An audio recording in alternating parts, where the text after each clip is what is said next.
जो लोग तलवारें लेकर के आए थे, जो लोग सुनने में आया है बंदूक भी लेके आए थे, जो लोग उत्तर प्रदेश के नहीं थे बाहर के लोग थे, वो बहुत सीधे भोले वाले लोग थे।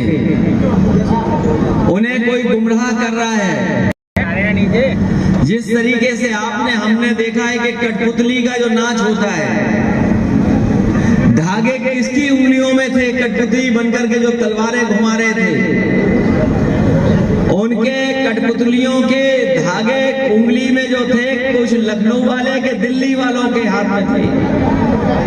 और लखनऊ वालों को तो आप जानते हो, जो लोग कह रहे हैं माफी मांगने की। बताओ, यहाँ एक हमारे आपके पीडीए परिवार के समाज का दूल्हा अपनी शादी के लिए जा रहा था, केवल इसलिए कि वो गाना तेज बज रहा था, बाबा साहब भीमराव अम्बेडकर जी का गाना बज रहा था, इसलिए कुछ लोगों को आपत्ति थी और उसे अपमानित किया, पीटा। वो वीडियो वायरल है। आज अगर ये कार्यक्रम ना होता तो वो कभी पकड़े नहीं जाते, याद रखिएगा, क्योंकि उनको पता था कि आज कार्यक्रम है। हम और आप लोगों ने देखा है कि जब कभी सोशल मीडिया पे थोड़ा बहुत भी लिख देते हैं तो हमें और आप पर कार्रवाई हो जाती है। लेकिन आदरणीय रामजोत सुमन जी के लिए क्या क्या कहा गया है, हमारे और आपके लिए क्या कहा गया है, हमें और आपको कैसी कैसी धमकी दी जा रही है। ये समाजवादी लोग, पीडीए परिवार के लोगों के सामने चुनौती बड़ी है। हमारा लक्ष्य बड़ा है। हमें न केवल संविधान को बचाना है, संविधान के साथ साथ जो संविधान में व्यवस्था है अधिकार की, मान सम्मान की, हमें आने वाले समय में सामाजिक न्याय के स्थापना की लड़ाई लड़नी पड़ेगी। न्याय के राज के साथ साथ हमारा संविधान कहता है कि न्याय का राज देश में होगा। मैं आपसे कहना चाहता हूं कि जरूर ये कुरुक्षेत्र बनाया जा रहा, ये हमारे मान सम्मान का कुरुक्षेत्र है, पीडीए परिवार के लोगों के मान सम्मान का कुरुक्षेत्र बना है। आने वाले समय में हम लोग सामाजिक न्याय के राज की स्थापना के लिए हम लोग आगे बढ़ेंगे, और जब तक सामाजिक न्याय के राज की स्थापना नहीं होगी तब तक हमें और आपको भेदभाव का सामना करना पड़ेगा।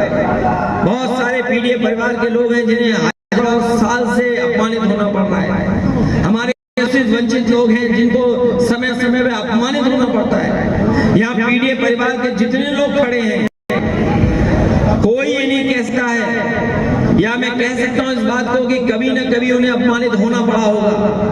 इन प्रभुत्ववादियों ने कभी न कभी अपमानित किया होगा। ये जो ताकतवर लोग हैं, ये जो सामंती सोच के लोग हैं, इन्होंने हमें और आपको अपमानित करने का समय समय पर काम किया है। और अगर हम इनके एक काम काज को देखें, जाने कौन चला रहा है सरकार। अगर लखनऊ में कोई चलवा रहा है सरकार तो उन्हीं के लोग यहाँ भी थाने चला रहे हैं। आगरा में कितने थाने हैं? 50 थाने हैं। आप पता कर लो 50 थाने में कितने लोग होंगे, सिंह साहब लोग। इसीलिए बुलडोजर चलाया, क्योंकि राज उनका था, कानून का राज नहीं था। अगर कानून का राज होता तो बुलडोजर यहाँ पर आदरणीय रामजोत सुमन जी के घर पर नहीं आ सकता था, क्योंकि थाने में उनके लोग बैठे हैं जो लोग हम पे और आप पे आरोप लगा रहे थे। और केवल एक जगह घटना नहीं हो रही है, पूरा उत्तर प्रदेश उठा करके देख लीजिए। कहीं निषाद समाज के साथ कहीं कुशवाहा समाज के लोग पीटे जा रहे हैं, और अब तो इतने ताकतवर हो गए, उपाध्याय समाज के लोगों को भी नहीं छोड़ रहे, ब्राह्मण समाज के लोगों के साथ भी घटनाएं कर रहे हैं। और गिनती कर लीजिए, सब मुख्य पदों पर कौन बैठा है। ये ऐसा प्रदेश है जिसके पास अपना डीजीपी नहीं बन पाया परमानेंट, कभी हमेशा कार्यवाहक डीजीपी आता है। अभी कुछ पत्रकार साथी हमसे सवाल पूछ रहे थे, मैंने कहा कि डीजीपी के बारे में 2 चीज हम जानते हैं। एक तो जानते हैं कि वो कार्यवाहक होंगे, और दूसरी जानते हैं कि वो सिंह साहब होंगे। नाम तो हमें नहीं पता है नाम क्या होगा, इसलिए लड़ाई बहुत लंबी है।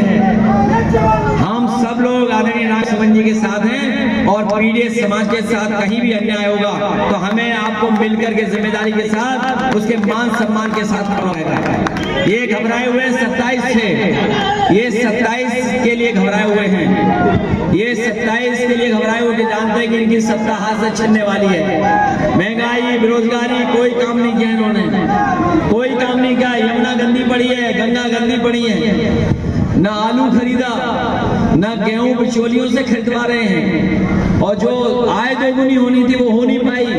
डीजल पेट्रोल महंगा, बिजली महंगी, दवाई महंगी, इलाज नहीं, इंतजाम नहीं, और आरक्षण से खिलवाड़ कर रहे हैं।